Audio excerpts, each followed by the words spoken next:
அப்ப தாவீதுக்கு நிறைய இருந்துச்சு, பொன் வெள்ளி, அநேகம் ஆயிரம் பொன் வெள்ளிகள் அவனுக்கு இருந்துச்சு.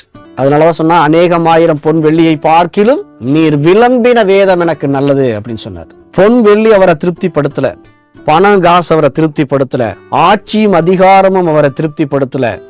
தாவீதுன்னு சொன்னாலே சுற்றில் இருக்கிற நாடுகள் எல்லாம் நடுங்குச்சு. பெரிய புகழ், பெரிய நாமம் தாவீதுக்கு இருந்துச்சு, பெரிய பேர் இருந்துச்சு, பேர் பிரஸ்தாபம் இருந்துச்சு. அதெல்லாம் தாவீதை திருப்திப்படுத்தலையா? எது திருப்திப்படுத்துச்சா? அதெல்லாம் இருந்து அவருடைய தாகம் அடங்கல.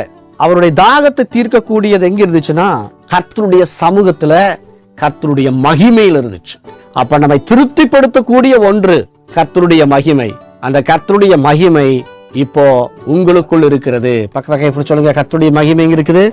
ஆமா, கர்த்தருடைய மகிமையின் தேவன், மகிமையின் கிறிஸ்துவானவர் உங்களுக்குள் வாசம் பண்ணி கொண்டிருக்கிறார். அவருதான் உங்க வாழ்க்கையில திருப்தியா இருப்பார்.